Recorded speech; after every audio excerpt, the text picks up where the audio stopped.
In the rain-soaked forests of Vilan, beneath the twisted branches of ancient trees, a lone figure moves through the darkness. White hair catches the moonlight, 2 swords rest on his back, and amber eyes scan the shadows for movement. This is Geralt of Rivia, a witcher, a professional monster hunter in a world where the line between monster and man is far more blurred than most would care to admit. The Witcher universe, born from the mind of Polish author Andrzej Sapkowski and brought to vivid life in CD Projekt Red's acclaimed video game series, presents us with a world that seems familiar at first glance. It's a medieval fantasy setting, complete with knights and castles, magic and mayhem, and yes, monsters lurking in every shadow. But spend any time in this world, follow Geralt on his contracts, listen to the stories the common folk tell, and you'll begin to realize something profound. The monsters in The Witcher are not simply obstacles to overcome, enemies to defeat, or sources of crafting materials. They are mirrors, reflections of humanity itself, embodiments of our fears, our flaws, our capacity for both great evil and unexpected compassion. When we think of monsters in fantasy, we often imagine clear-cut villains, dragons hoarding gold, orcs pillaging villages, undead rising from graves with nothing but destruction on their minds. These are the comfortable monsters, the ones that make moral choices easy. Slay the dragon, save the village, collect your reward, and move on to the next adventure. But The Witcher refuses to offer us this comfort. Instead, it asks us to consider what truly makes something monstrous. Is it appearance, behavior, intent, or is monstrosity something more subtle, more insidious, something that can wear a human face and speak with a human voice? Geralt himself embodies this question. Created through brutal mutations and alchemical experiments, Witchers are designed to be superior monster hunters. They possess enhanced strength, speed, and senses. They can see in the dark, survive wounds that would kill ordinary men, and wield both blade and magic with deadly precision. But these gifts come at a terrible price. The mutations that make Witchers so effective also mark them as other, as different, as something less than fully human in the eyes of society. Their cat-like eyes, their pale skin, their inability to feel emotions as deeply as others, all of these mark them as outsiders, as freaks, as monsters themselves in all but name. The irony is not lost on Geralt. He spends his life hunting monsters, yet he is treated as one by the very people he protects. Children run from him in fear. Innkeepers charge him extra for rooms. Guards watch him with suspicion. The grateful gratitude of those he saves is often tinged with unease, a desire to see him paid and gone as quickly as possible. This is the Witcher's lot, to exist in the space between human and monster, belonging fully to neither world, trusted by none, needed by all. But Geralt's story is not one of bitterness or resentment. Instead, it becomes a journey of understanding, of learning to see beyond surfaces, of recognizing that the world is painted not in black and white but in endless shades of gray. Through his eyes, we encounter monsters that challenge every assumption we might have about what it means to be monstrous. We meet vampires who practice medicine and abstain from blood. We find cursed beings who retain their humanity despite their twisted forms. We discover that sometimes the real monster is the nobleman who hired us, not the creature we were sent to kill. This is what makes the Witcher's approach to monsters so compelling, so worthy of deep exploration. Each creature in Geralt's bestiary tells a story. Each contract reveals truths about the world, about human nature, about the choices we make and the consequences we face.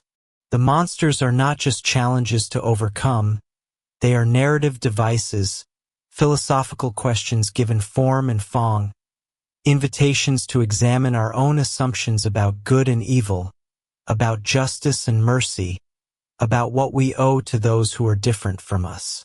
Consider the Striga, a creature born from a curse, a princess transformed into a monster through no fault of her own.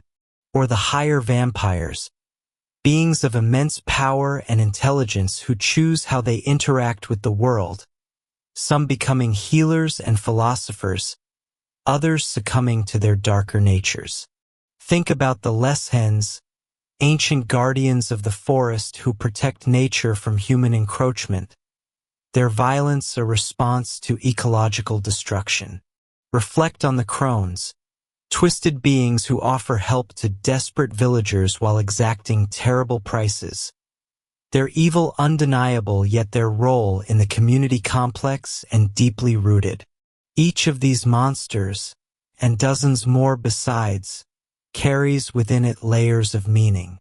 They are products of their world, shaped by the conjunction of the spheres that brought them to the continent, by the curses and magic that transformed them, by the fear and hatred that humans direct toward them. They are victims and victimizers, threats and treasures, simple beasts and complex beings. And in examining them, in truly understanding what they represent, we come to understand something about ourselves, about our own capacity for monstrosity, about the choices that define us as human or inhuman regardless of our physical form. The Witcher does not offer easy answers. It does not tell us that all monsters are misunderstood or that humans are always the real villains. Instead, it presents us with situations that demand thought, contracts that require more than a sharp sword to resolve properly, moral dilemmas that have no perfect solution. It asks us to be present with complexity, to resist the urge to simplify, to acknowledge that sometimes the right choice is not clear, and that sometimes there is no right choice at all, only lesser evils. This is the world we're about to explore together. A world where a godling might be the kindest soul you meet, where a doppler's crime is simply existing, where a werewolf might be more human than the mob that hunts it. We'll delve into the stories behind the monsters, the folklore that inspired them, the themes they embody, and the questions they raise. We'll examine how The Witcher uses its bestiary not just to populate its world with interesting enemies, but to explore profound truths about prejudice and fear, about the nature of evil, about what it means to be human in a world that often seems designed to strip away our humanity. We'll look at specific creatures in detail, understanding not just what they are but what they mean. We'll explore the contracts Geralt takes, seeing how each hunt reveals something about the people who hired him, the communities he visits, the world he inhabits. We'll consider the philosophical questions the series raises, the moral ambiguities it refuses to resolve, the ways it challenges us to think more deeply about the monsters we create, both literal and metaphorical. And through it all, we'll follow Geralt, the White Wolf, the Butcher of Blaviken, the man who tries to remain neutral in a world that demands he take sides. His journey is our journey, his questions are our questions, and his hard-won wisdom about monsters and men is the wisdom we'll carry with us when this exploration is done. So settle in, get comfortable, and prepare to see monsters in a new light. Prepare to question what you thought you knew about good and evil, about heroes and villains, about what makes something truly monstrous. Prepare to discover why The Witcher's monsters are so much deeper than you think, and why that depth matters not just for understanding a fictional world, but for understanding our own. The path ahead is dark and winding, much like the roads Geralt travels.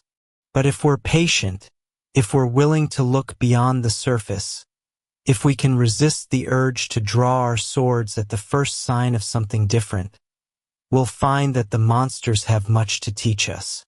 About them, about the world they inhabit, and most importantly, about ourselves. Let's begin our hunt. Not for monsters, but for understanding. Not to destroy, but to discover. Not to simplify, but to embrace the beautiful, terrible complexity of a world where the real monsters often look just like us. The philosophy of monstrosity in The Witcher begins with a simple question that proves to be anything but simple in practice. What is a monster? Ask a peasant in Wieland, and they'll point to the drowners in the swamp, the neckers in the caves, the griffins circling overhead. These are monsters, they'll say, creatures that kill, that threaten, that don't belong in the world of men. Ask a city guard in Novigrad, and they might add non-humans to that list. Elves, dwarves, halflings, these too are monsters in the eyes of many, different enough to be feared, vulnerable enough to be persecuted. Ask Geralt and you'll get a more complicated answer. Or perhaps no answer at all, just a grunt and a knowing look that suggests the question itself is flawed. Because in Geralt's experience, monstrosity is not a category you can define by species or appearance. It's not about fangs or claws, scales or fur. Monstrosity is about actions, about choices, about what you do with the power you have and how you treat those weaker than yourself. This philosophical approach to monstrosity is woven throughout the Witcher series, both in Sapkowski's original books and in the games that followed. It's a rejection of the simple categorizations that fantasy often relies on, a refusal to let readers or players off the hook with easy moral judgments. The Witcher insists that we think, that we question, that we examine our assumptions about what makes something or someone monstrous. Consider the Witcher's Code, that supposed set of rules that governs how Witchers conduct themselves. Geralt often references this code when explaining his actions or justifying his neutrality. Witchers don't get involved in politics. Witchers don't take sides in human conflicts. Witchers hunt monsters for coin, nothing more, nothing less. It's a convenient philosophy, one that allows Geralt to maintain distance from the messy moral complexities of the world around him. But here's the thing about the Witcher's Code. It doesn't actually exist. Or rather, it exists only as much as Geralt wants it to exist in any given moment. It's a fiction he maintains, a shield he holds up against a world that constantly demands he make impossible choices. When it suits him, Geralt hides behind the code, claiming neutrality, insisting he's just a hired sword with no stake in larger conflicts. But when his conscience demands action, when someone he cares about is threatened, when the right thing to do is clear despite the complications it might bring, Geralt abandons the code without hesitation. This flexibility, this willingness to break his own rules when they conflict with his deeper sense of right and wrong, reveals something crucial about Geralt's character and about the Witcher's approach to morality.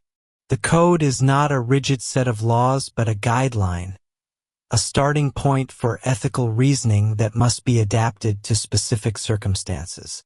It's an acknowledgement that no simple rule can cover every situation, that moral action requires judgment, context, and the courage to make difficult choices even when there's no clear right answer. Geralt's neutrality, then, is not indifference but a form of humility. It's a recognition that he doesn't have all the answers, that the conflicts between humans are often too complex for an outsider to resolve justly, that taking sides based on incomplete information can lead to outcomes worse than staying out of it entirely. But it's also a neutrality that has limits, boundaries beyond which Geralt will not remain passive. Threaten a child, abuse the powerless, commit atrocities in the name of some greater good, and you'll find that Geralt's neutrality evaporates quickly, replaced by a very clear sense of right and wrong. This nuanced approach to morality extends to how Geralt views the monsters he hunts. He doesn't kill indiscriminately. He doesn't assume that every creature labeled a monster deserves death. Instead, he investigates, he asks questions, he tries to understand what he's dealing with before drawing his sword. Is this creature actively threatening people? Or is it simply living in a place where humans have decided to settle? Is it acting out of malice or out of fear, hunger, or the need to protect its territory? Can the problem be solved without killing, through negotiation or relocation or addressing the root cause of the conflict? These questions matter to Geralt because he understands something that many in his world do not. Monsters are not a monolithic category. They are individuals, species, beings with their own motivations and natures. Some are mindless predators, driven by instinct to hunt and kill. These Geralt dispatches without hesitation when they threaten human life. But others are intelligent, capable of reason, deserving of consideration beyond the simple label of monster. The higher vampires exemplify this complexity perfectly. These beings are immensely powerful, capable of tearing through armed men like paper, nearly impossible to kill permanently. In the hands of a less thoughtful writer, they would be ultimate villains, apex predators that exist only to threaten the protagonists. But in The Witcher, we meet vampires like Regis, a higher vampire who has chosen to live peacefully among humans, who practices medicine, who abstains from drinking blood, who becomes one of Geralt's closest friends and most trusted allies. Regis challenges everything the common folk believe about vampires. He's not a mindless monster. He's not driven by an insatiable thirst for blood. He's a person, complex and flawed and capable of growth, who has made conscious choices about how to live his very long life. He's experienced addiction to blood and overcome it. He's witnessed the worst of both human and vampire nature. He's chosen compassion over cruelty, healing over harm, friendship over isolation.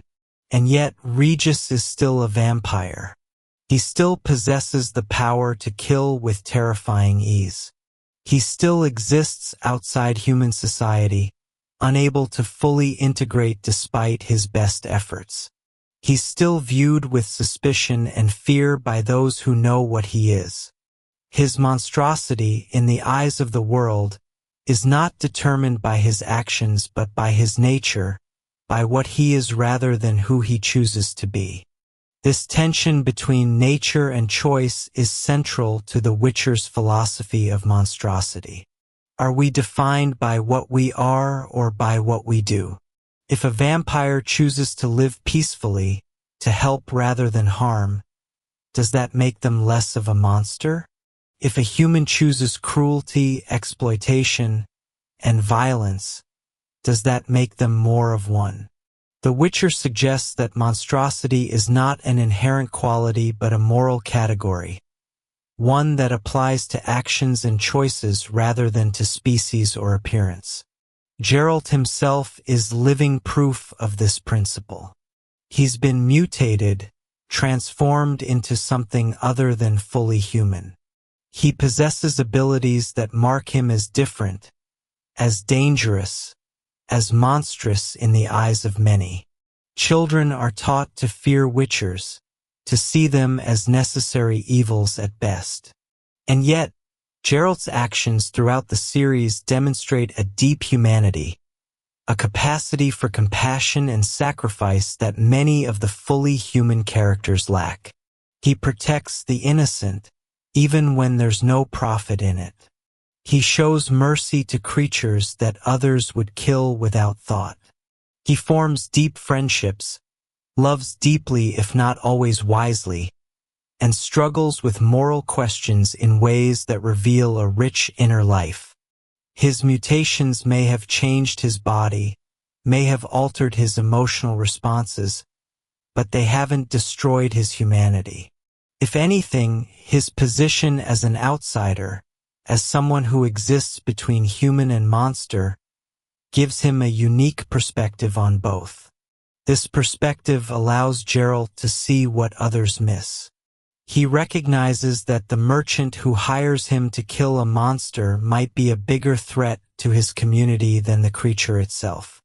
He understands that the mob calling for a doppler's death is driven by fear and prejudice rather than any actual harm the doppler has caused.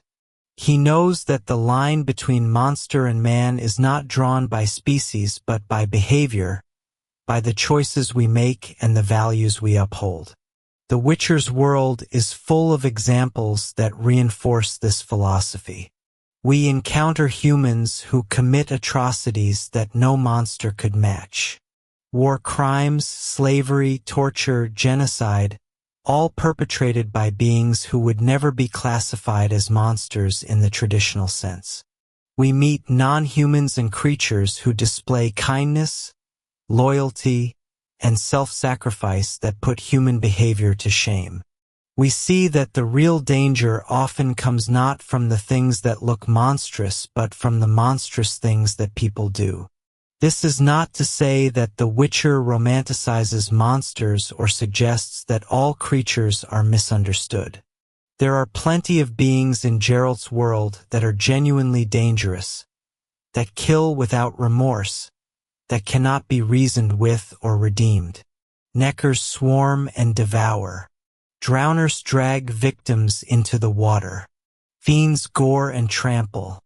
These creatures are threats that must be dealt with, and Geralt deals with them efficiently and without moral anguish.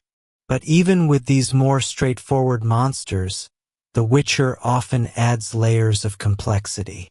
The Neckers are invasive, yes, but they're also just trying to survive, to find food and shelter in a world that's hostile to them. The Drowners are dangerous, but they're also the result of drowning victims, humans transformed by death and dark magic into something monstrous. Even the most bestial creatures have origins, contexts, reasons for being what they are. And then there are the cursed beings, those who were human once and might be human again.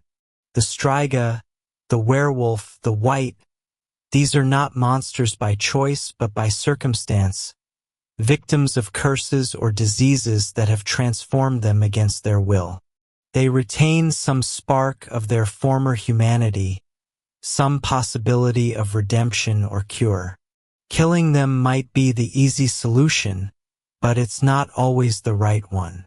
Sometimes, with patience and skill and willingness to risk himself, Geralt can break the curse, can restore the person trapped within the monster. These cases force us to confront uncomfortable questions. If a person is cursed to become a monster, are they responsible for the deaths they cause while transformed? Do they deserve to die for actions they couldn't control? Or do they deserve a chance at redemption, at reclaiming their humanity? And who gets to make that choice? The Witcher hired to deal with the problem? The community that's been terrorized? The cursed individual themselves, if they're even capable of expressing a preference? The Witcher doesn't provide universal answers to these questions. Instead, it presents case after case, each with its own specific circumstances, each requiring its own judgment call. Sometimes Geralt can save the cursed individual. Sometimes he can't. Sometimes the person, once restored, is grateful. Sometimes they're horrified by what they've done and can't live with the guilt.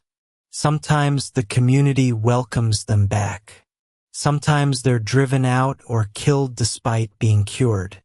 This variability, this refusal to offer simple solutions, is what makes the Witcher's approach to monstrosity so philosophically rich. It acknowledges that moral questions rarely have clear answers, that context matters enormously, that good intentions can lead to terrible outcomes, and that sometimes there is no good choice, only a choice between different kinds of harm. Geralt's role in all of this is not to be a moral authority but to be a moral agent, someone who must make choices and live with their consequences.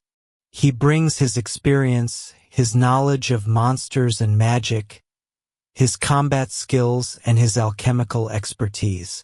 But he also brings his judgment, his sense of right and wrong, his willingness to look beyond the surface and see the complexity beneath. And this is what the Witcher asks of us as well. Not to accept simple categorizations, not to judge by appearance or reputation, not to assume that the label of monster tells us everything we need to know. Instead, we're asked to think, to question, to examine each situation on its own merits, to recognize that monstrosity is not about what you are but about what you do, and that the capacity for monstrous behavior exists in all of us, regardless of how human we might appear. The philosophy of monstrosity in The Witcher is ultimately a philosophy of empathy and understanding. It asks us to see the humanity in the inhuman, to recognize the monstrosity in the human, to understand that the line between the two is far more permeable than we'd like to believe. It challenges us to be better, to think more deeply, to resist the urge to simplify complex moral questions into easy binaries. And in doing so, it offers us not just entertainment but wisdom. Wisdom about prejudice and fear, about the danger of dehumanizing those who are different, about the importance of looking beyond surfaces to see the truth beneath.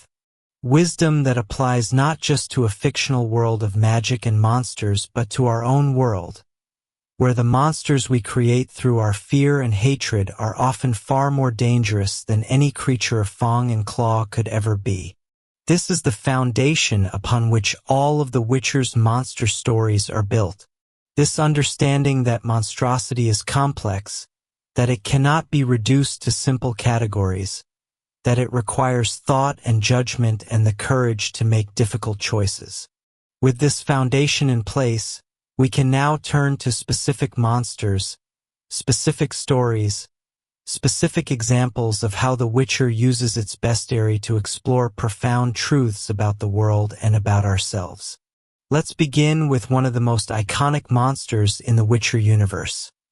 One that appears in Geralt's very first story.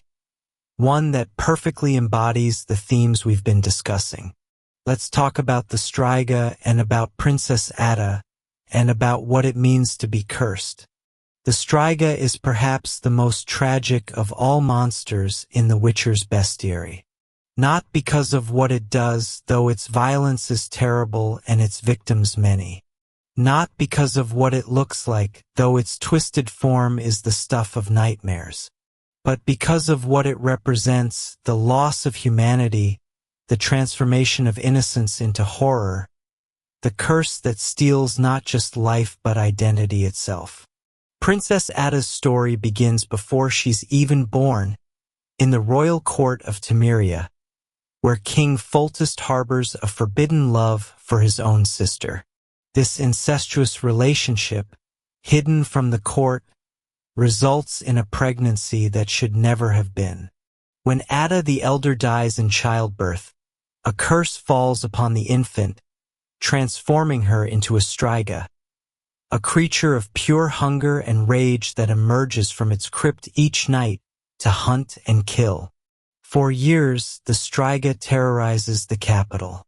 The crypt becomes a forbidden place, sealed and guarded, but the creature finds ways out, leaving a trail of corpses in its wake. Soldiers, guards, anyone unlucky enough to encounter it in the darkness, all fall victim to its savage attacks. The kingdom lives in fear, and King Foltest lives in guilt and grief, knowing that the monster was once his daughter, that somewhere within that twisted form is the child he never got to know. This is where Geralt enters the story, hired to deal with the Striga, to end the curse one way or another. The easy solution, the one most would take, is to kill the creature. A Striga is dangerous, unpredictable, responsible for numerous deaths. Putting it down would be a mercy, both to the kingdom it terrorizes and to the cursed soul trapped within the monstrous form. But Geralt sees another possibility, a harder path, one that requires him to risk his own life for the chance to save someone who might not even want to be saved. The curse, Geralt determines, can be broken. If he can survive a night locked in the crypt with the Striga, if he can keep it from returning to its coffin until the third crow of the rooster, if he can endure its attacks without killing it, the curse will lift and Princess Ada will be restored. It's a slim chance, a dangerous gamble, but it's a chance nonetheless, and Geralt decides to take it. What follows is one of the most intense sequences in The Witcher's entire canon. Geralt, armed with his swords and his signs and his potions, faces the Striga in close quarters, in the darkness of the crypt, with no room to maneuver and no margin for error. The creature is faster than him, stronger than him, driven by a hunger that knows no reason or restraint. Tears into him, ripping flesh, breaking bones, pushing him to the very edge of death. But Geralt endures. Through skill and determination and sheer stubborn refusal to give up, he survives the night. He keeps the Striga from its coffin, fights it off again and again, holds on until the rooster crows and the curse breaks. And when dawn comes, when the transformation reverses, what's left is not a monster but a young woman, naked and confused and covered in blood, with no memory of what she's been or what she's done. Princess Ada is saved. The curse is broken. Geralt, barely alive, has accomplished what seemed impossible. But the story doesn't end there, because breaking a curse is not the same as erasing its effects. Ada may be human again, but she's also a person who spent years as a monster, who killed and fed and knew nothing but hunger and rage. That experience has marked her, changed her in ways that can't be undone simply by restoring her human form. In the books, we learn that Ada struggles with her restored humanity. She's violent, unpredictable, prone to outbursts that hint at the monster she once was. The court tries to civilize her, to teach her to be a proper princess, but the Striga's nature still lurks beneath the surface. In the games, we discover that the curse can return, that Ada's hold on her humanity is tenuous, that the monster is never truly gone, only suppressed. This is the deeper meaning of the Striga, the truth it reveals about curses and transformation. When we're changed by trauma, by violence, by experiences that strip away our humanity, we can't simply go back to who we were before. We can heal, we can recover, we can reclaim our humanity, but we're also forever marked by what we've been through. The monster may leave us, but it leaves scars behind, memories and tendencies and fears that shape who we become. Geralt's choice to save Ada rather than kill her is significant because it represents a belief in redemption, in the possibility of reclaiming what's been lost. He could have taken the easy path, could have ended the threat permanently with his silver sword. But he chose the harder way, the way that required more of him, that put him at greater risk, because he believed that the person trapped within the monster deserved a chance. This theme of cursed beings, of humanity lost and potentially found, appears throughout the Witcher series. Werewolves, for instance, are not simply monsters but people afflicted with lycanthropy, a curse or disease that transforms them during the full moon. Some werewolves are victims, people who never asked for this affliction, who struggle to control it, who live in fear of what they might do when the transformation takes them. Others have learned to manage their condition, to isolate themselves during dangerous times, to minimize the harm they cause.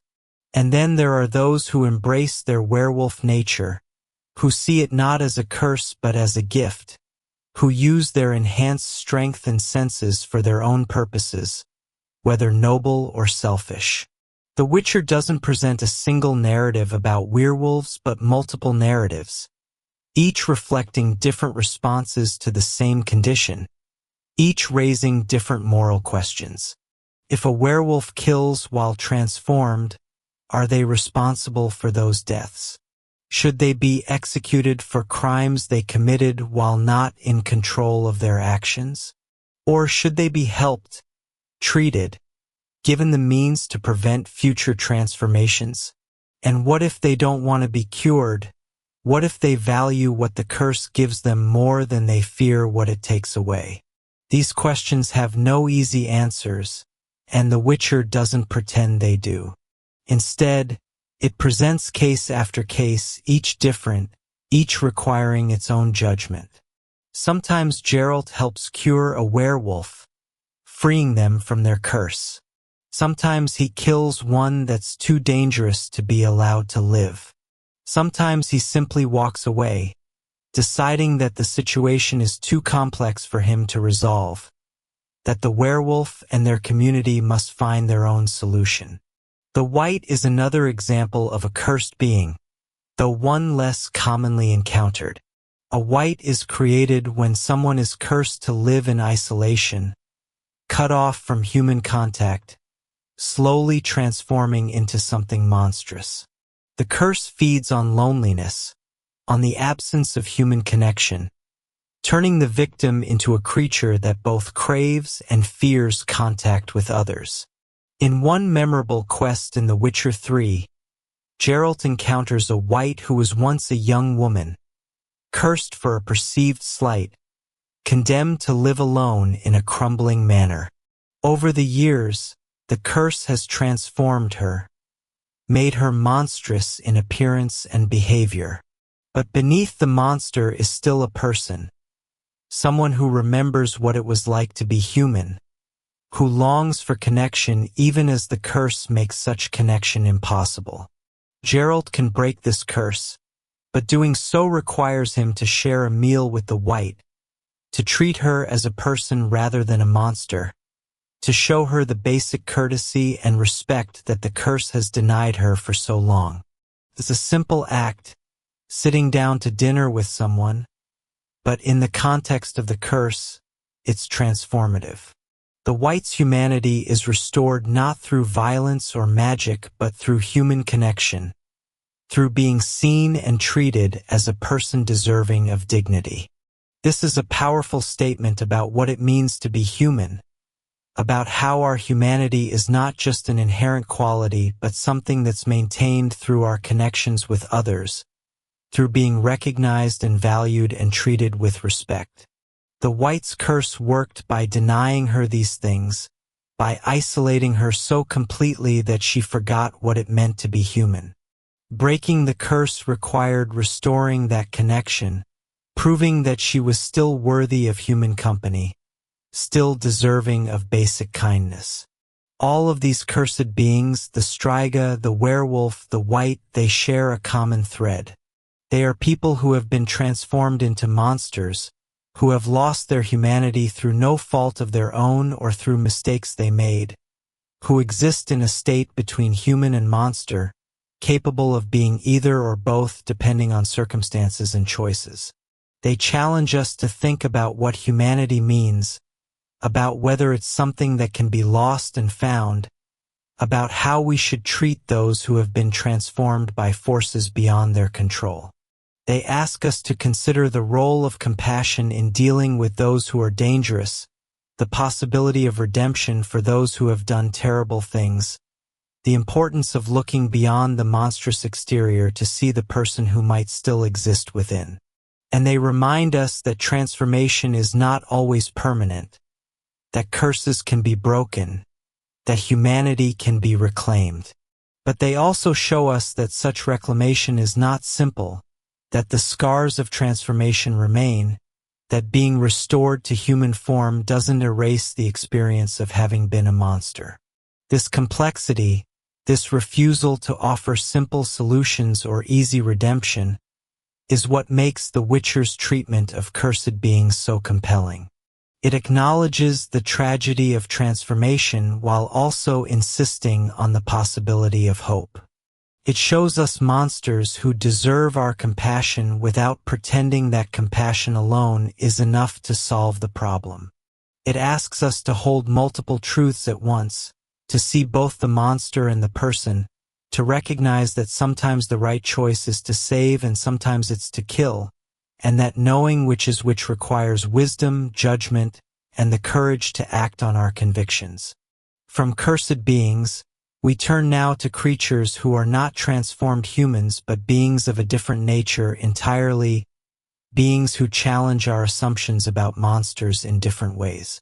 We turn to the vampires of The Witcher, and specifically to the higher vampires, those ancient and powerful beings who are perhaps the most complex monsters in the entire series.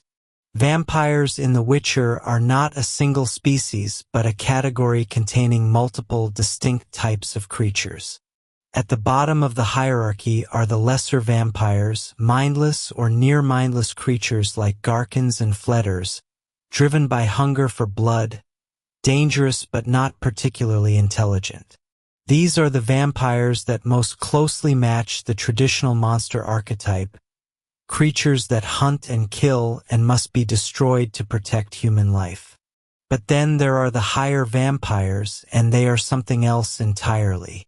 Higher vampires are ancient, intelligent, and immensely powerful.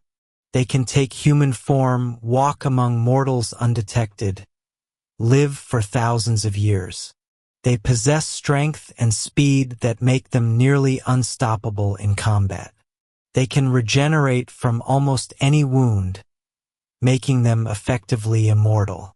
Only another higher vampire can truly kill one of their kind, a fact that makes them among the most dangerous beings in The Witcher's world. And yet, despite all this power, despite their nature as predators who feed on blood, higher vampires are not automatically monsters in the moral sense. They are individuals capable of choice, able to decide how they will live their long lives, what values they will uphold, how they will interact with the shorter-lived races around them. Emil Regis Rohelek Terzif Godefroy, known simply as Regis to his friends, is the perfect example of this complexity. When we first meet Regis in the books, he appears to be a simple barber surgeon, a healer traveling with Geralt's company, helpful and knowledgeable and seemingly human. It's only later that his true nature is revealed, and even then, it changes nothing about who he is as a person.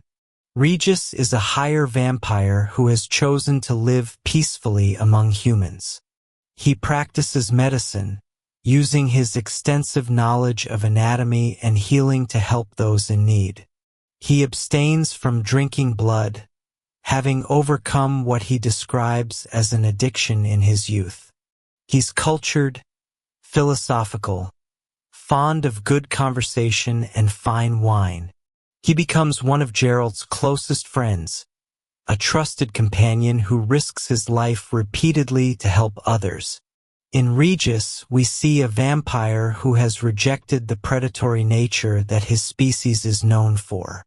He's made a conscious choice to be something other than what vampires are expected to be, to find purpose and meaning in helping rather than harming, in healing rather than hunting.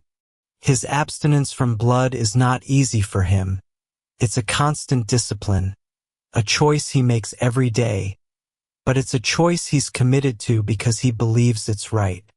This makes Regis a powerful counterexample to the idea that monsters are defined by their nature. Yes, he's a vampire. Yes, he has the capacity to be incredibly dangerous. Yes, his natural instincts push him toward predation. But he's chosen to be something else, to define himself by his values and actions rather than by his species. He's proof that monstrosity is not inevitable, that even beings created to be predators can choose compassion, that nature does not have to be destiny. But The Witcher doesn't let us rest comfortably with this example. Because for every Regis, there's a Dettlaff, another higher vampire whose story takes a very different path. Dettlaff van der Eredin is the central antagonist of The Witcher 3's Blood and Wine expansion, and his story is a tragedy of emotion, manipulation, and the terrible consequences of a vampire learning to feel. Dettlaff is ancient, powerful, and for most of his long life, isolated from both humans and his own kind. He's not cruel by nature, but he's also not particularly connected to the mortal world.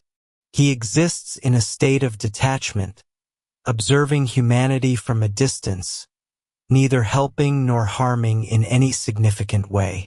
This changes when he meets Cyanna, a human woman who awakens feelings in him that he's never experienced before.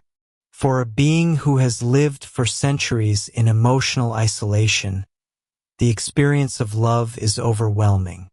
Dettlaff doesn't know how to process these feelings, doesn't understand the complexity of human relationships, doesn't recognize when he's being manipulated. Cyanna uses his love for her own purposes, exploiting his emotional vulnerability to turn him into a weapon against her enemies. When Dettlaff discovers the deception, when he realizes that the love he felt was based on lies, his response is catastrophic. Unable to process the betrayal, unable to understand or control the rage and hurt he feels, he lashes out with all the power at his disposal. He threatens to destroy an entire city, to kill thousands of innocent people, if Cyanna is not delivered to him. And when his demands are not met, he follows through on his threat, unleashing lesser vampires on the city of Beauclair in an attack that leaves hundreds dead. Dettlaff's story is a tragedy because he's not evil in any simple sense. He's a being who learned to feel, to love, to care, and then had those feelings weaponized against him. His violence is not the result of inherent monstrosity, but of emotional pain that he lacks the capacity to process in healthy ways. He's dangerous not because he's a vampire, but because he's a vampire who has been hurt in ways he can't understand or cope with. This doesn't excuse his actions. The people he kills are innocent, their deaths unjustified regardless of what was done to him. But it does complicate our understanding of him as a monster. He's not killing for pleasure or out of inherent evil. He's killing out of pain, out of a sense of betrayal so profound that it overwhelms his judgment, out of emotions he was never equipped to handle. The contrast between Regis and Dettlaff is instructive. Both are higher vampires. Both possess the same powers and potential for violence. But their choices, their experiences, their relationships with the world around them have led them down very different paths. Regis has learned to integrate into human society, to understand and value mortal life, to find purpose in healing and friendship. Dettlaff has remained isolated, emotionally stunted, unable to navigate the complexity of relationships and feelings. Neither is simply a monster or simply not a monster. Both are complex beings whose monstrosity or lack thereof depends on their choices, their circumstances, their ability to manage their power and their emotions. The Witcher refuses to give us a simple answer about vampires, refuses to say that they're all dangerous or all capable of redemption. Instead, it shows us individuals, each with their own story, each requiring their own judgment. This individual approach extends to other vampires we encounter throughout the series. Oriana, for instance, appears to be a kind and cultured woman who runs an orphanage, caring for children with apparent genuine affection. But she's also a higher vampire who feeds on blood, and the children in her care are not just orphans but a convenient food source. She's not cruel to them. She genuinely seems to care for them in her way, but she's also using them, feeding on them, treating them as livestock even as she provides them with shelter and care. Is Oriana a monster? By human standards, absolutely. She's preying on children, the most vulnerable members of society, even if she's doing so in a way that's less brutal than it could be. But she's also providing care that these children wouldn't otherwise receive, giving them a home and food and education. The situation is morally complex in ways that resist simple judgment. This complexity is what makes The Witcher's vampires so fascinating. They're not just powerful enemies to fight, they're philosophical questions given form. They ask us to consider what we owe to beings who are fundamentally different from us, how we should judge actions that harm but also help, whether the capacity for good choices redeems the capacity for terrible ones. They also force us to confront our own prejudices and assumptions. When we learn that Regis is a vampire, our first instinct might be fear or revulsion. Vampires are monsters, we've been taught, creatures that feed on blood and kill without remorse. But Regis challenges this assumption, shows us that the label doesn't tell us everything we need to know, that individual character matters more than species. And yet, The Witcher doesn't let us swing too far in the other direction, doesn't let us romanticize vampires or pretend that they're not dangerous. Dettlaff's rampage, Oriana's feeding, the countless lesser vampires that hunt and kill, all of these remind us that vampires are predators, that their nature does incline them toward violence, that the danger they represent is real even if it's not inevitable. The wisdom here is in holding both truths at once. Vampires are dangerous. Vampires can also be more than their danger. Some choose to be monsters. Some choose not to be.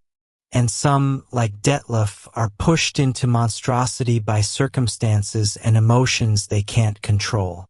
Our response to them must be nuanced, must take into account not just what they are, but who they are, what they've done, what they're capable of becoming.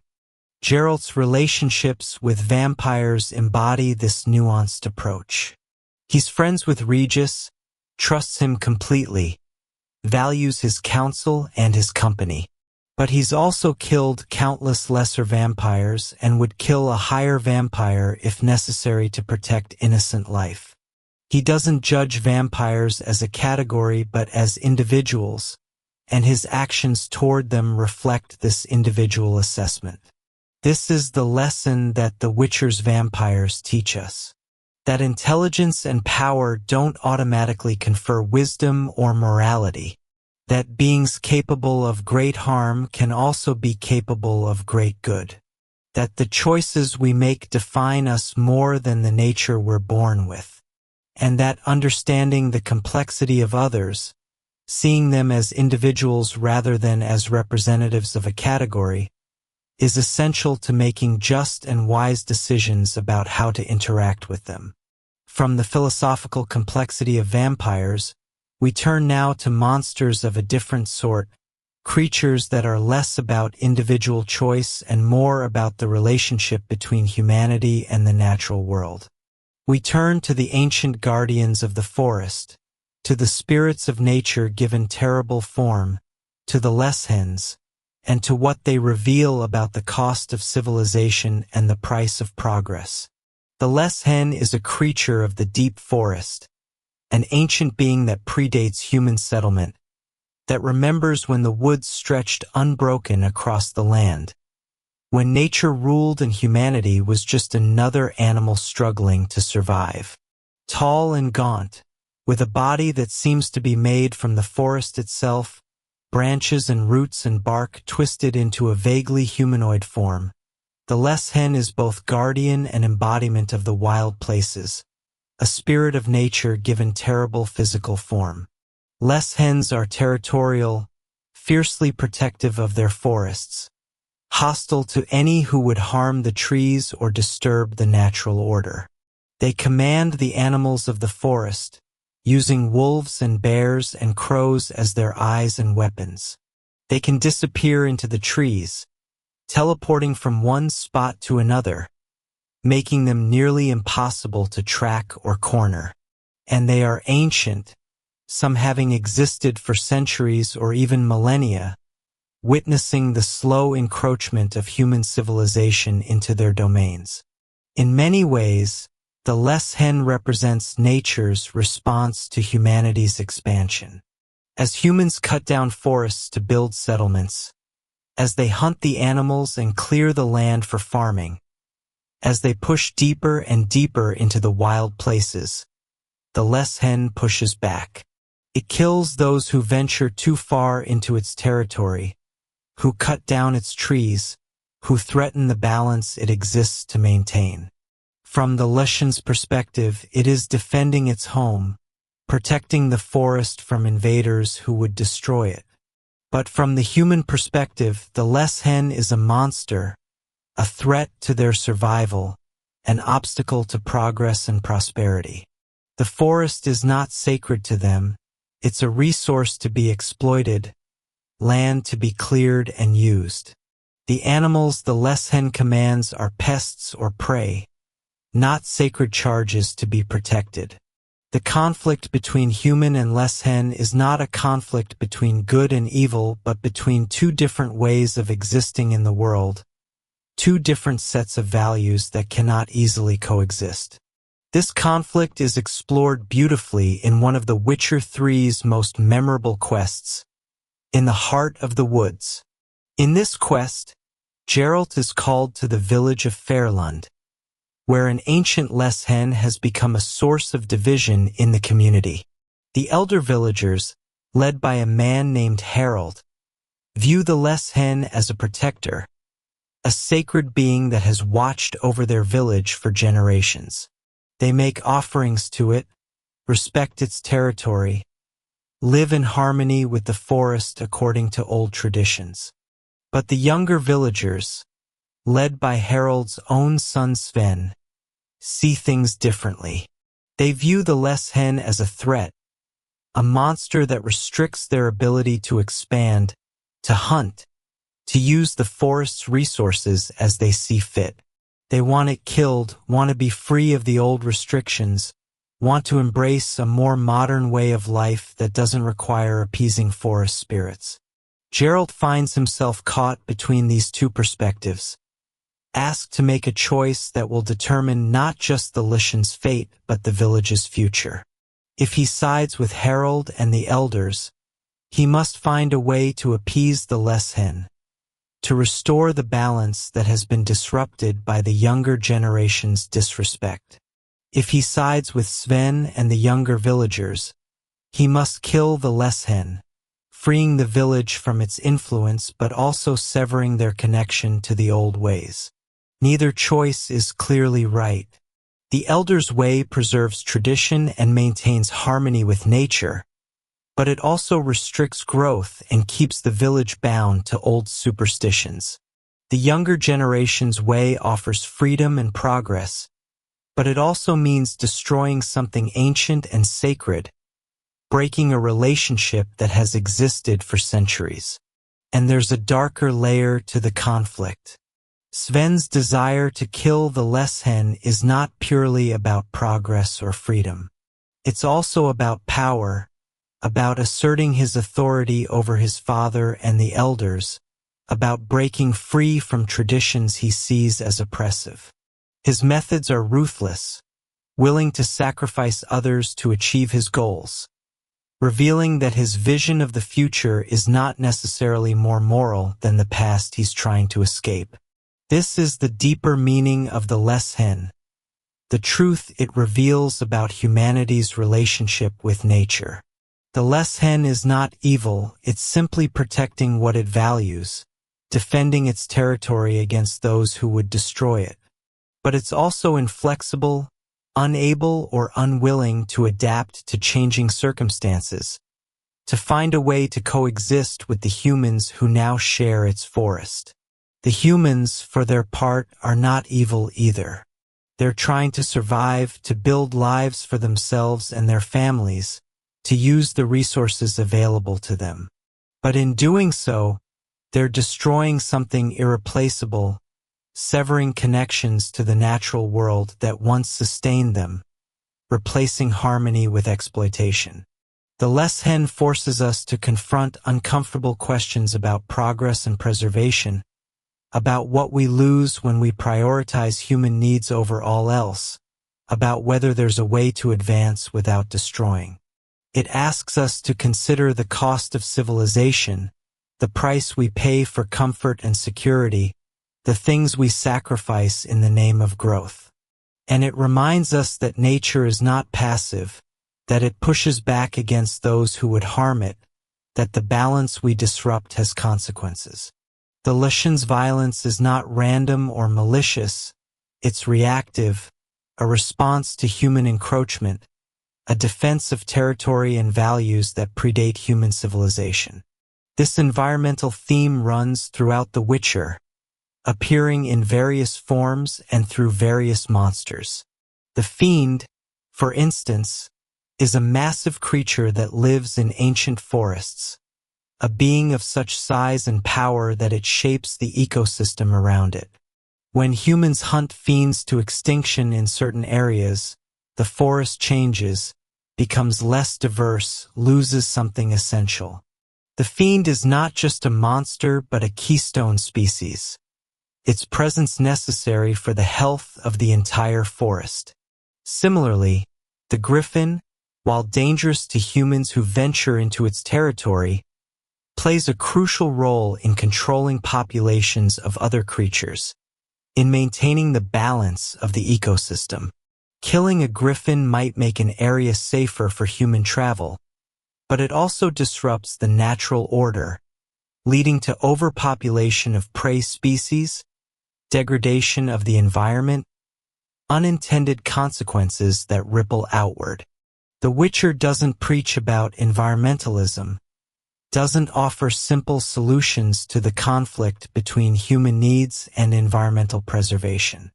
But it does ask us to think about these issues, to recognize that the monsters we kill are often part of larger systems, that their removal has consequences beyond just making an area safer for human habitation. The Leshens, as the most explicitly environmental of the Witcher's monsters, embodies this complexity perfectly. It's a creature that cannot be simply categorized as good or evil, that represents values and perspectives that are valid even when they conflict with human interests, that forces us to think about what we're willing to sacrifice in the name of progress. From the ancient guardians of nature, we turn now to monsters of a very different sort, beings that pervert and corrupt rather than protect, that offer help while exacting terrible prices, that embody the horror of false benevolence. We turn to the Crones of Crookback Bog, the ladies of the wood, and to what they reveal about power, manipulation, and the darkness that can hide behind a maternal facade. The Crones are three ancient beings who dwell in the swamps of Vilan, in a place called Crookback Bog where the trees are twisted and the water runs foul. They are known by many names: Brewis, Weavis, and Wispis, the ladies of the wood, the good ladies, she who knows.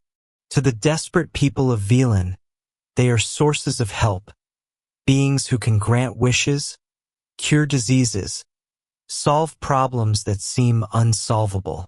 But this help comes at a price, and the price is always higher than it first appears. The Crones deal in bargains, in exchanges that seem fair on the surface but that hide terrible costs. They take children as payment, consuming them in rituals that sustain their power and extend their lives. They manipulate entire communities, keeping them dependent and fearful, ruling through a combination of genuine aid and implied threat. When we first encounter the Crones in The Witcher 3, they appear almost benevolent. The people of Velen speak of them with a mixture of fear and reverence, acknowledging their power while also expressing gratitude for the help they've provided. The Crones present themselves as protectors, as wise women who watch over the land, as maternal figures who care for those who come to them in need. But as we delve deeper into their story, as we learn more about their methods and their history, a darker picture emerges. The Crones are not protectors but parasites, beings who feed on human suffering, who create the very problems they then offer to solve, who maintain their power through a cycle of dependence and fear. Their origin story, revealed through in-game books and environmental storytelling, is particularly disturbing. The Crones were created by an even more ancient being known as the Lady of the Wood, a powerful entity who ruled the swamps long before human settlement. But the Crones turned on their creator, killed her, and took her place, perverting her role from genuine guardian to manipulative tyrant. This matricide, this killing of the mother figure, is symbolically significant. The Crones represent a corruption of the maternal archetype, a perversion of the nurturing, protective role that mothers are supposed to play.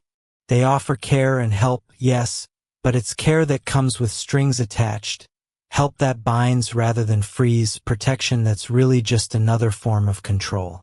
The children they consume are the most obvious symbol of this perversion. Children are supposed to be protected, nurtured, helped to grow. But the Crones consume them, literally feeding on youth and innocence to sustain their own ancient, corrupted existence. They take what should be most precious and turn it into fuel for their power. And yet, the people of Velen continue to come to them, continue to make bargains, continue to offer their children when the price is demanded.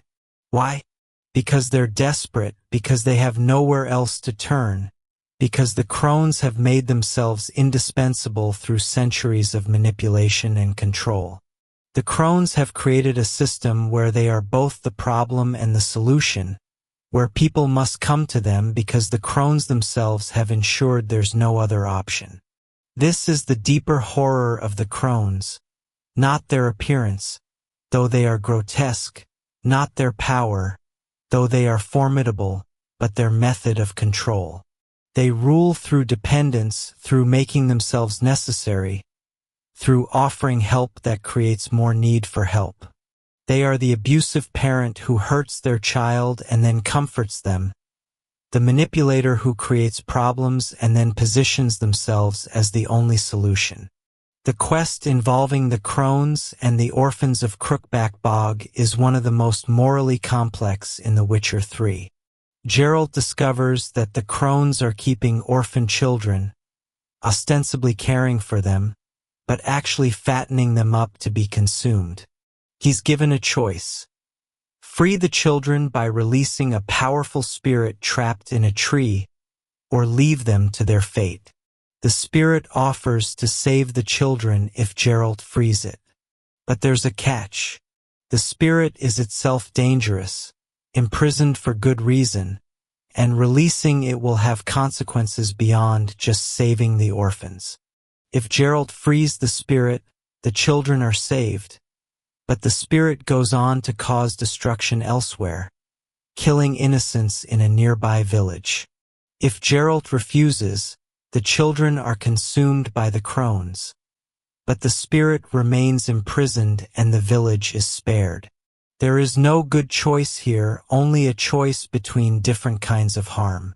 Save the children and condemn others to death, or let the children die to prevent greater destruction. The game doesn't tell you which choice is right, doesn't offer a solution that saves everyone. It simply presents the dilemma and asks you to decide, to live with the consequences of your choice. This is the Crones at their most insidious. Even when you're actively working against them, even when you're trying to save their victims, they've structured the situation so that you can't win cleanly, so that any choice you make involves sacrifice and suffering. They've poisoned the very ground you're standing on, made it impossible to act without getting dirty. The Crones also represent a commentary on power and how it's maintained. They don't rule through force alone, though they're certainly capable of violence. They rule through manipulation, through controlling information, through making themselves indispensable, through creating systems of dependence that are difficult to break. They're not conquerors but corruptors, not warriors but manipulators. This makes them more insidious than a straightforward villain. A dragon that attacks a village can be fought and killed. But the Crones have woven themselves into the fabric of villain society, made themselves part of the system, created relationships and dependencies that can't be severed without causing collapse. Fighting them means fighting not just three powerful beings but an entire structure of power and control that they've built over centuries. The maternal imagery is crucial to understanding the Crones' particular brand of horror. Mothers are supposed to nurture, to protect, to help their children grow into independent adults. But the Crones do the opposite. They consume, they control, they keep those under their power dependent and fearful. They pervert the maternal role, using the trust and need that people naturally feel toward maternal figures to exploit and manipulate. This perversion is made even more disturbing by the fact that the Crones genuinely do help people sometimes. They cure diseases, grant wishes, solve problems.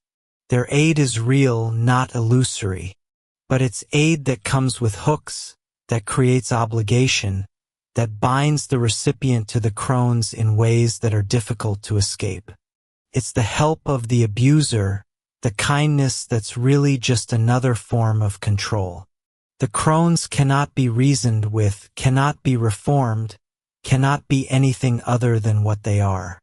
They are corruption given form, manipulation made manifest, the dark side of the maternal archetype embodied in three ancient, twisted beings.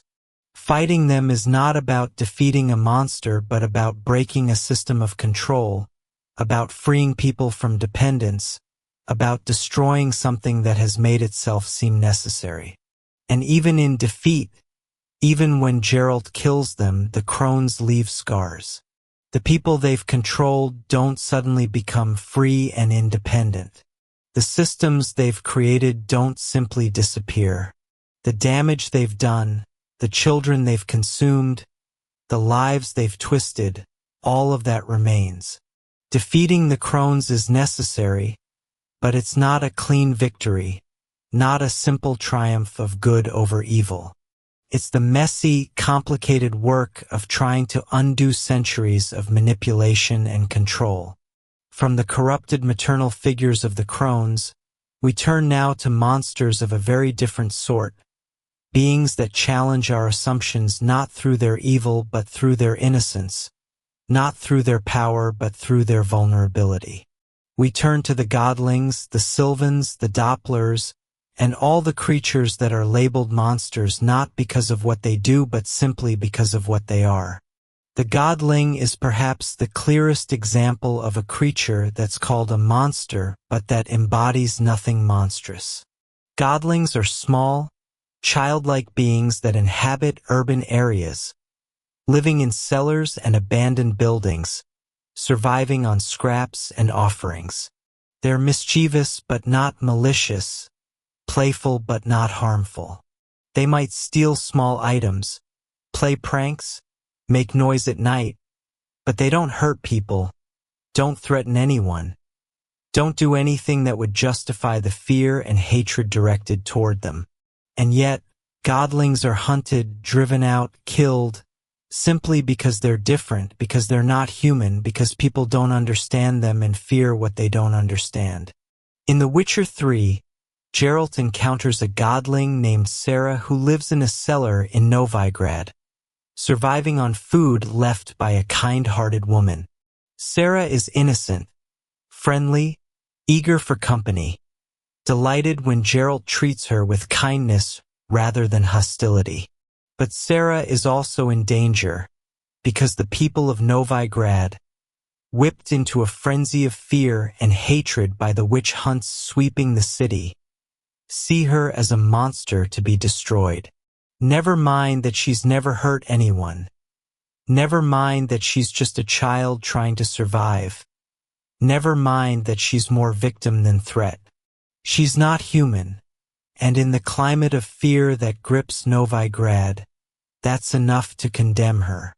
Geralt can choose to help Sarah, to protect her, to find her a safe place away from those who would harm her. Or he can walk away, leave her to her fate, decide that protecting a Godling isn't worth the trouble. The choice reveals something about Geralt, about his values, about whether he's willing to extend his protection to beings that most would consider beneath notice or unworthy of help. The Godling represents innocence persecuted, difference punished, vulnerability exploited. Sarah has done nothing wrong, committed no crimes, harmed no one. Her only sin is existing while not being human, and in a world gripped by fear and prejudice, that's enough to make her a target. She's a monster only in the most literal sense, a being that's not human, but she's not monstrous in any meaningful moral sense. Sylvans present a similar case, though with added complexity.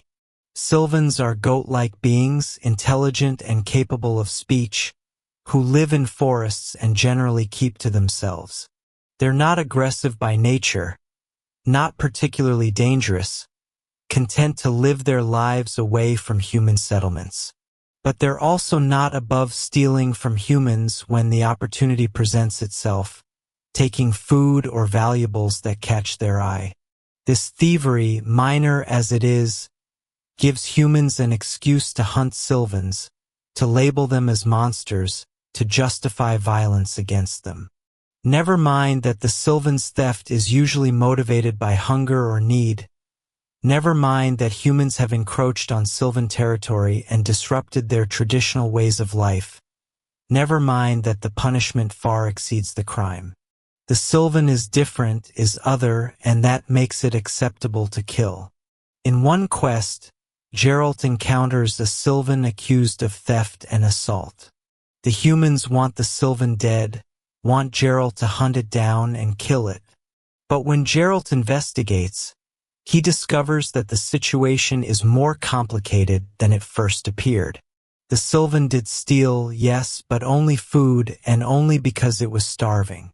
The assault was self-defense, a response to humans who attacked first. The sylvan is not a monster but a victim, driven to desperate acts by circumstances beyond its control. Geralt can choose to kill the sylvan, to give the humans what they want, to collect his payment and move on. Or he can spare it, can recognize that the sylvan's crimes don't warrant death, that the real problem is the humans' unwillingness to coexist with beings different from themselves. Again, the choice reveals character, shows what Geralt values, demonstrates whether he's willing to look beyond the label of monster to see the individual beneath. Dopplers add another layer to this theme of misunderstood creatures. Dopplers are shapeshifters, beings who can take on the appearance of others, mimicking not just their looks but their mannerisms, their voices, their very essence. This ability makes them incredibly useful for espionage, for infiltration, for deception. It also makes them terrifying to humans, who fear that anyone could be a doppler in disguise, that they can't trust even their closest friends and family. But dopplers, by nature, are not malicious. They're actually quite gentle, preferring to avoid conflict, to live peacefully, to use their abilities for survival rather than for harm. A doppler might take on someone's appearance to get food or shelter, to avoid persecution, to navigate a world that's hostile to their true form. But they don't typically use their powers to hurt people, to steal identities for malicious purposes, to cause the kind of harm that humans fear. The tragedy of the doppler is that its very existence is seen as a threat. It doesn't matter that most dopplers are peaceful, that they're just trying to survive, that they pose no real danger. The fact that they could be dangerous, that they could impersonate anyone, that they represent uncertainty and the possibility of deception, is enough to make them targets. In The Witcher 3, Geralt encounters a doppler who has taken on the identity of a merchant, living peacefully, running a business, harming no one. But when the doppler's true nature is discovered, the humans want it killed, want the threat eliminated, want the uncertainty removed. The doppler pleads for its life, explains that it just wants to live in peace, that it's done nothing wrong. But to the humans, the doppler's very existence is wrong, is threatening, is monstrous. Geralt must decide whether to kill the doppler or let it live, whether to prioritize human fear or doppler innocence, whether the potential for harm justifies actual harm. It's another case where there's no clear right answer, where both choices have consequences, where Geralt's decision reveals his values and his understanding of what truly constitutes monstrosity. These creatures, the Godlings and sylvans and dopplers, represent a different kind of challenge than the Strigas and vampires and Leshens. They're not powerful, not particularly dangerous, not capable of the kind of destruction that other monsters can cause. But they're still labeled monsters, still hunted and feared and killed, simply because they're different, because they're not human, because people don't understand them. They force us to confront our own prejudices, our own tendency to fear and hate what we don't understand, our own willingness to justify violence against those who are different. They ask us to consider whether being non-human is enough to warrant death, whether difference itself is monstrous, whether we're willing to extend basic rights and protections to beings that don't look like us or act like us. And they remind us that monstrosity is not about what you are, but about what you do. A godling that steals scraps to survive is not monstrous. A human who kills that godling out of fear and hatred is. A sylvan that takes food when starving is not monstrous. A mob that hunts it down for sport is. A doppler that uses its abilities to survive is not monstrous. A society that persecutes it for existing is. This is perhaps the most important lesson that the Witcher's monsters teach us, that the real monsters are often the ones who look most human, who justify their cruelty with fear and prejudice, who create systems that punish difference and reward conformity. The creatures we label monsters are often just trying to survive, to live their lives, to exist in a world that's hostile to them. The true monstrosity lies in how we treat them, in the violence we justify, in the hatred we cultivate. The monsters of The Witcher don't exist in a vacuum. They're not simply creatures invented whole cloth from the imagination of their creator. Instead, they're deeply rooted in real-world folklore, in the myths and legends that have been passed down through generations, in the stories that cultures have told to explain the unexplainable, to give form to their fears, to preserve their history and values. Andrzej Sapkowski, the creator of The Witcher, drew heavily on Slavic folklore when crafting his bestiary. The Leshens, for instance, is based on the Leshy of Slavic mythology. a forest spirit that protects the woods and the animals within them. The Striga comes from Polish folklore, where it's a creature born from a cursed pregnancy, doomed to rise from its grave and terrorize the living. The Kikimora, the Vadianoi, the Noon Wraith, all of these have roots in Eastern European folklore, in stories told around fires on cold nights, in warnings passed from parent to child. But Sapkowski didn't simply transplant these creatures from folklore into his fantasy world. Instead, he adapted them, gave them new contexts, used them to explore themes and ideas that go beyond their original mythological purposes. The Leshens is not just a forest spirit but a commentary on environmentalism and the cost of progress. The Striga is not just a cursed creature but an exploration of transformation and the possibility of redemption. The monsters retain their folkloric roots while also serving new narrative and thematic purposes. This grounding in real folklore gives the Witcher's monsters a weight and resonance that purely invented creatures might lack. When we encounter a Leshens, we're not just meeting a monster from a video game, we're connecting with centuries of storytelling tradition, with myths that have shaped cultures and influenced how people understand their relationship with nature. The monsters carry with them the accumulated meaning of all the stories that came before, all the times these creatures appeared in folklore and legend. Consider the Vadianoi, water spirits from Slavic mythology that appear in The Witcher as intelligent, amphibious beings with their own culture and religion. In folklore, Vadianoi are dangerous, drowning those who venture too close to their waters, demanding sacrifices and offerings. In The Witcher, they retain this danger, but they're also given depth and complexity. They have reasons for their hostility, grievances against humans who pollute their waters and disrespect their sacred places.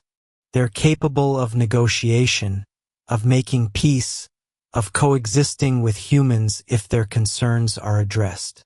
This transformation from simple folkloric monster to complex fictional being is typical of how Sapkowski approaches his bestiary.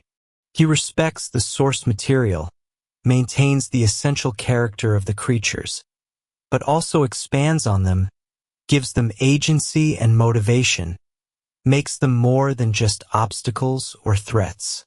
The monsters become characters in their own right, with their own perspectives and values, their own reasons for acting as they do. The Noon Wraith or Noon Wraith is another excellent example. In Slavic folklore, the Noon Wraith is a spirit that appears at midday, particularly in fields during harvest time, and strikes down those who work through the noon hour instead of resting. It's a cautionary tale about the importance of rest, about respecting the natural rhythms of work and recovery, about the dangers of pushing oneself too hard.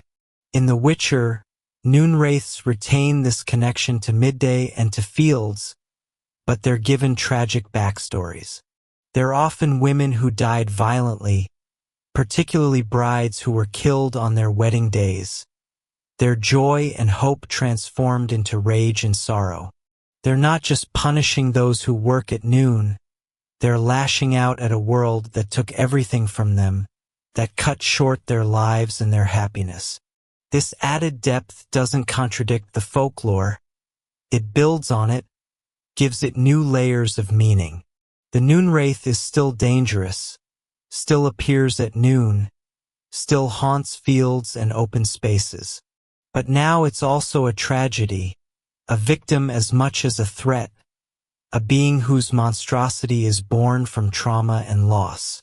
The folklore provides the foundation, and Sapkowski builds a richer, more emotionally resonant structure on top of it. The use of folklore also serves another purpose.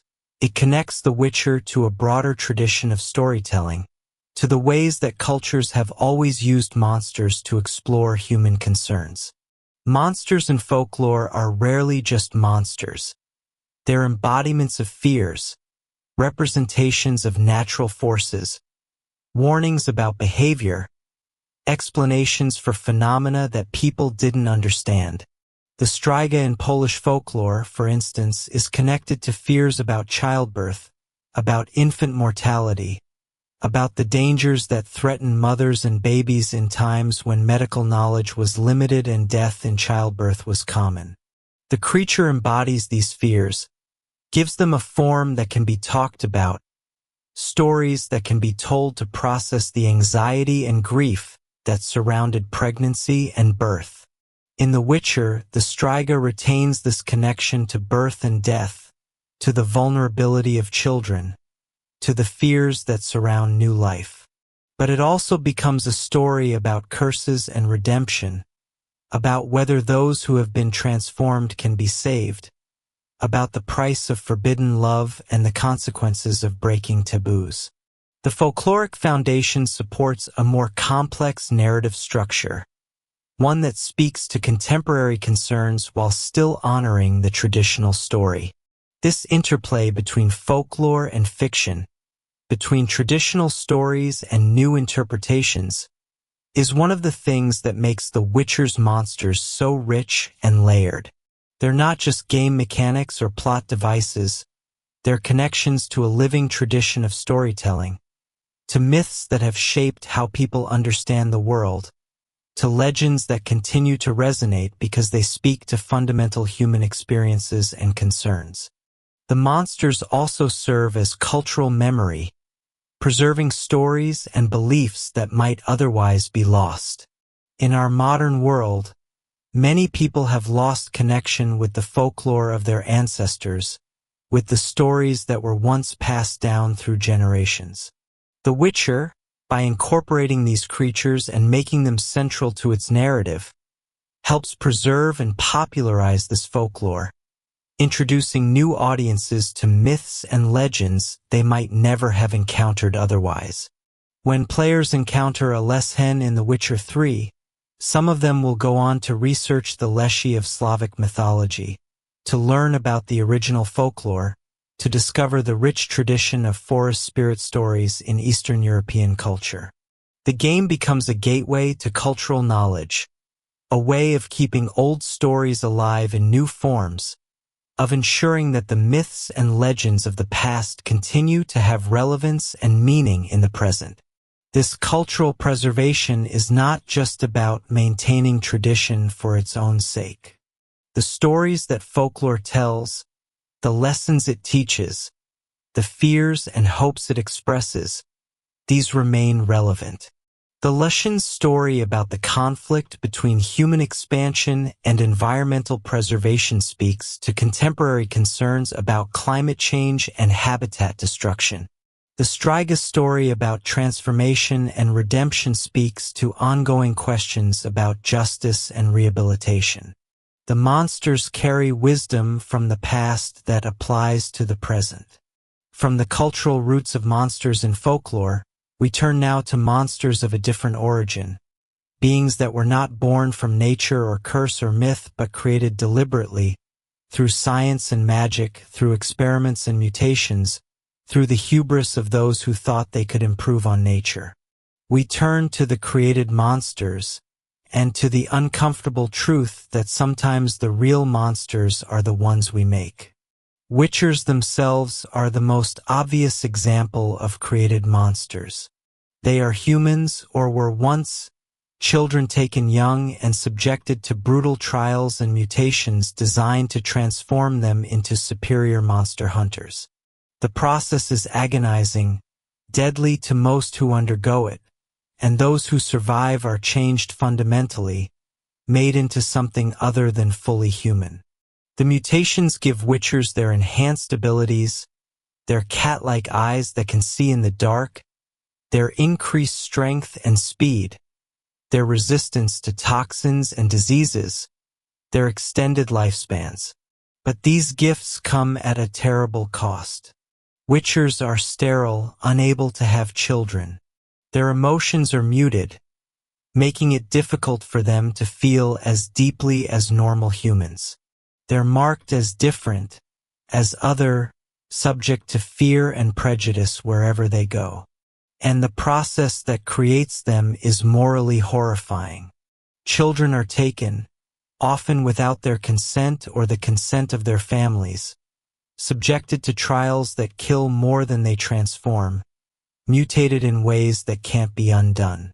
Those who survive become witchers, but they had no choice in the matter, no say in whether they wanted to be transformed, no option to return to their former lives. This raises profound questions about the ethics of creating witchers. Yes, they serve a valuable purpose, hunting monsters that threaten human life. Yes, they're effective at what they do, perhaps the only beings capable of dealing with certain threats. But does that justify the process that creates them? Does the end of protecting humanity justify the means of taking children and subjecting them to brutal, often fatal experiments? The Witcher doesn't offer easy answers to these questions. It shows us witchers like Geralt, who have made peace with what they are, who find purpose and meaning in their work, who wouldn't choose to be anything else. But it also shows us the cost, the children who died in the trials, the witchers who struggle with their identity, the isolation and prejudice that comes with being neither fully human nor fully monster.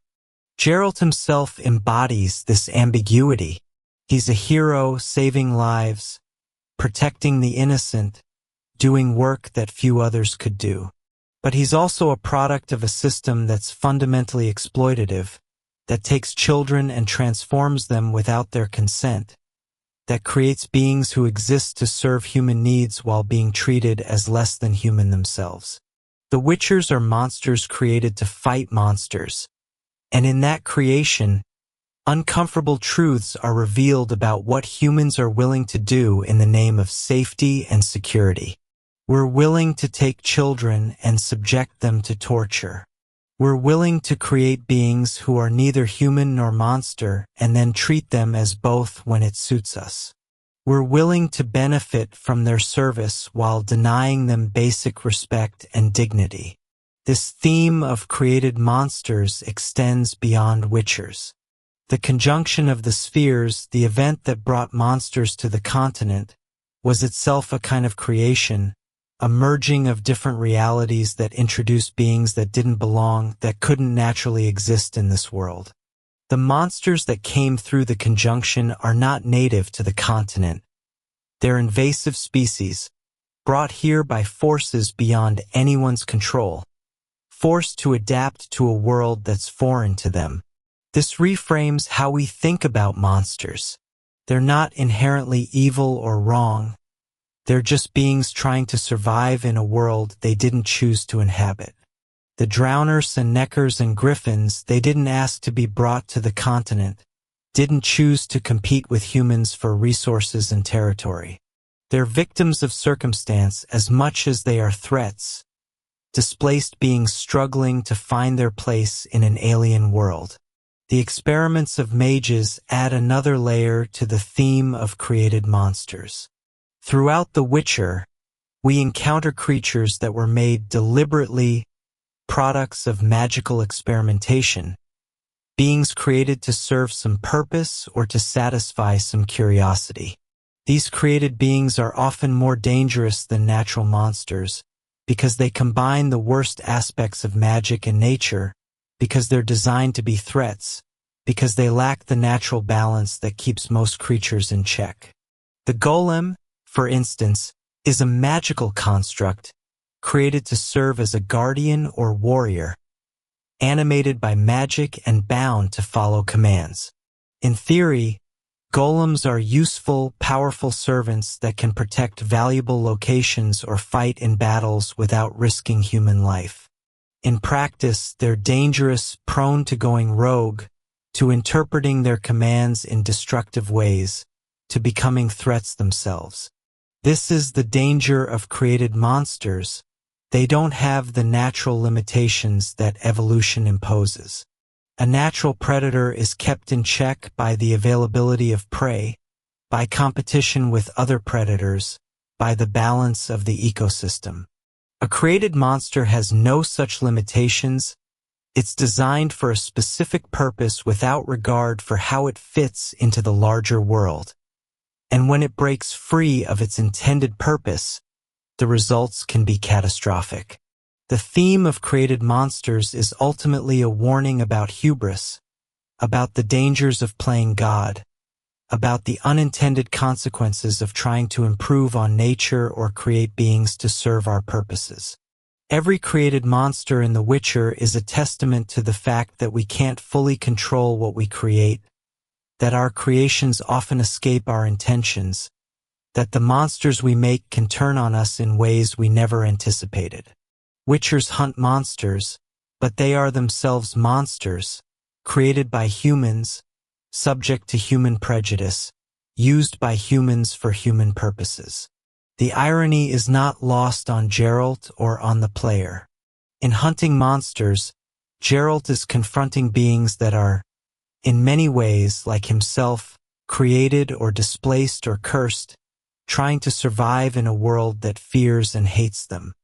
This brings us to one of the most important aspects of The Witcher's approach to monsters, the way that monster contracts reveal human nature, the way that the hunts Geralt undertakes are rarely just about killing a creature but about understanding the people who hired him, the communities he visits, the complex web of relationships and motivations that surround every monster problem. When Geralt takes a contract, he's not just agreeing to kill a monster. He's agreeing to investigate, to ask questions, to understand what's really going on. And what he discovers, more often than not, is that the monster is not the real problem, or at least not the only problem. The real problem is usually human, rooted in greed or fear or hatred or some other very human failing. Consider a typical contract.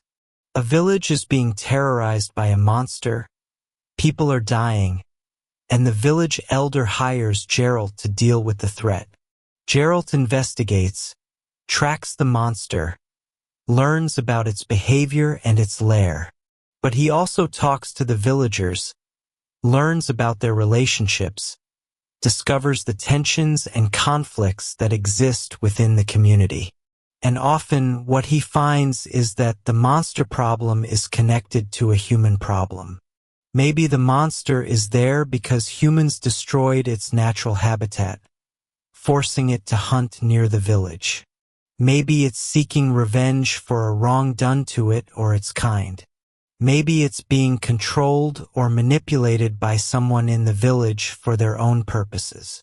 Maybe the person who hired Geralt has ulterior motives, wants the monster dead not to protect the village but to cover up their own crimes or to eliminate a rival.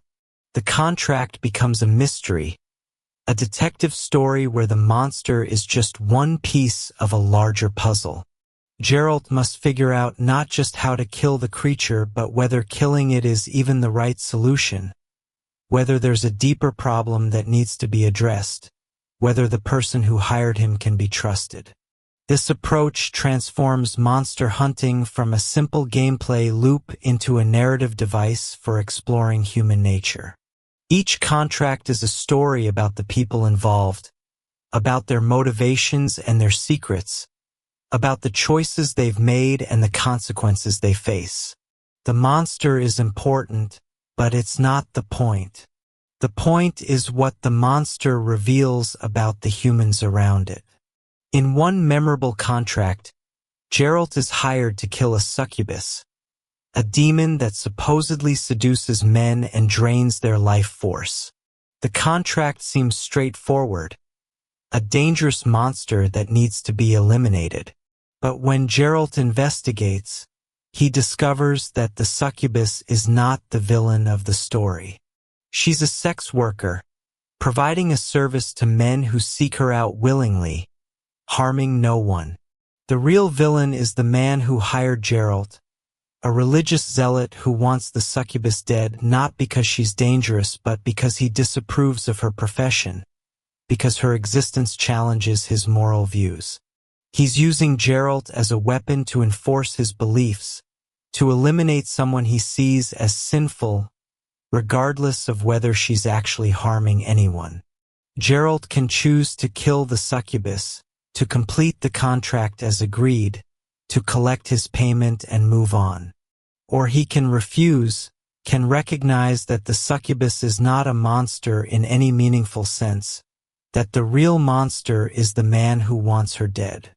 The choice reveals Geralt's values, shows whether he's willing to be used as a tool of prejudice and hatred, whether he can see beyond the label of monster to the person beneath. This pattern repeats throughout the Witcher's contracts. The monster is rarely the real problem.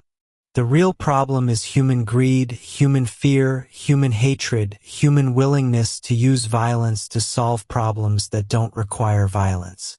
The contracts become commentaries on human nature, on the ways we create our own monsters, on how we use the label of monster to justify actions we know are wrong. Another contract involves a doppler who has taken the identity of a merchant. The merchant's family wants the doppler killed, wants their loved one's identity restored, wants the imposter eliminated. But when Geralt investigates, he learns that the real merchant was abusive, cruel to his family, a terrible person who made everyone around him miserable. The doppler, in taking his identity, has actually improved the family's life, treating them with kindness and respect, being a better husband and father than the real merchant ever was. Should Geralt kill the doppler and restore the abusive merchant? Or should he let the doppler continue the deception, allowing the family to live with a kinder version of the man they knew? The contract forces Geralt to confront questions about identity and authenticity, about whether being real is more important than being good, about what we owe to truth versus what we owe to happiness. These morally complex contracts are what elevate the Witcher's monster hunting from simple combat encounters to meaningful narrative experiences. They ask us to think, to question our assumptions, to recognize that the world is more complicated than we might like it to be. They show us that monsters are not always the enemy, that humans are not always the victims, that the line between good and evil runs through every heart, human and monster alike. The contracts also reveal the loneliness and difficulty of Geralt's profession. He's constantly being used, manipulated, lied to by the people who hire him. He's expected to solve problems that have no good solutions, to make choices that will leave someone hurt regardless of what he decides. He's treated as a tool, a weapon to be pointed at problems, without regard for his own judgment or his own conscience. And yet, Geralt continues to take contracts, continues to investigate, continues to try to do the right thing even when the right thing is unclear. He could simply kill every monster he's hired to kill, collect his payment, and move on. But he doesn't. He asks questions, he investigates, he tries to understand the full situation before acting. He exercises judgment even when it would be easier not to, even when it puts him at odds with those who hired him. This commitment to doing things right, to not just being effective but being just, is what makes Geralt a hero despite his protestations of neutrality. He's not neutral in the sense of not caring. He's neutral in the sense of not automatically taking sides, of reserving judgment until he understands the situation, of being willing to act against his employers if his investigation reveals that they're in the wrong. The monster contracts in The Witcher are ultimately about moral complexity, about the difficulty of making right choices in a world where right and wrong are not always clear, where good people can do bad things and bad people can have understandable motivations. They're about the importance of investigation and understanding, of looking beyond surfaces, of recognizing that the label of monster doesn't tell you everything you need to know. And they're about the loneliness of being the one who has to make these difficult choices, who has to live with the consequences, who has to navigate a world that wants simple answers to complex questions. Geralt is often alone in his willingness to see complexity, to acknowledge ambiguity, to resist the urge to simplify. And that loneliness, that isolation, is part of what makes him who he is. As we near the end of our exploration of the Witcher's monsters, we must consider what all of these creatures, all of these stories, all of these moral dilemmas add up to. What is the Witcher really saying about monsters, about humanity, about the world we live in? What wisdom can we take from these tales of Strigas and vampires, Leshens and Crones, Godlings and dopplers?